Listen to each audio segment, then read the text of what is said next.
মৰমৰ ছাত্ৰ-ছাত্ৰীসকল, আসাম ট্ৰিবিউনত আৰু খুব গুৰুত্বপূৰ্ণ এখন বিজ্ঞাপন ইয়াত দিছে। কি বিজ্ঞাপন এইটো আমি এতিয়া দেখিব চেষ্টা কৰিম। কিন্তু এতিয়ালৈকে আমাৰ চেনেলটো যদি ছাবস্ক্ৰাইব কৰা নাই, চেনেলটো ছাবস্ক্ৰাইব কৰি ল'ব এনেকুৱা ধৰণৰ যিকোনো এডভাৰটাইজমেণ্ট পাবলৈ। ইয়াত চাওক দিছে অসম চৰকাৰৰ অধিসূচনা মৰ্মে বিজ্ঞাপন 2025-26 BSc নাৰ্ছিং পাঠ্যক্ৰমত নামভৰ্তি প্ৰৱেশিকা পৰীক্ষাৰ তাৰিখ ঘোষণা কৰা হৈছে।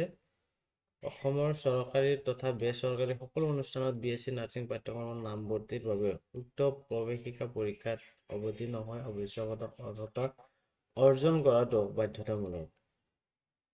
প্ৰৱেশিকা পৰীক্ষাত অৱতীৰ্ণ হোৱাৰ বাবে উচ্চতৰ মাধ্যমিকৰ বিজ্ঞান শাখাত ন্যূনতম 50% নম্বৰ পোৱাটো বাধ্যতামূলক। আবেদনকাৰী ন্যূনতম বয়স হ'ব লাগিব 17 বছৰ হোৱাটো আৱশ্যক। অনলাইন প্ৰপত্ৰ শ্ৰীমন্ত শংকৰদেৱ স্বাস্থ্য বিজ্ঞান বিশ্ববিদ্যালয় ৱেবছাইট যিটো আছে www.ssuhs.in ইয়াত অহা 23 এপ্ৰিলৰ পৰা 22 মেলৈকে উপলব্ধ থাকিব। সেই সময়ৰ মাজে তোমালোকে কামখিনি কৰিব লাগিব।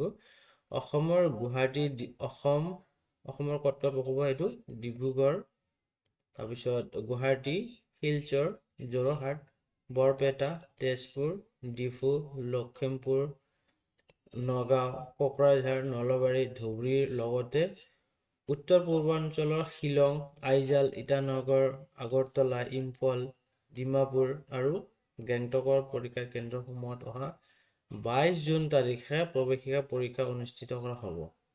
প্ৰৱেশিকা পৰীক্ষাৰ প্ৰৱেশ পত্ৰ অনলাইন যোগে 2 মে তাৰিখৰ পৰা বিশ্ববিদ্যালয়ৰ ৱেবছাইটত উপলব্ধ হ'ব। গতিকে এইখিনিয়ে ভিডিঅ'টো চোৱাৰ বাবে আপোনাক ধন্যবাদ।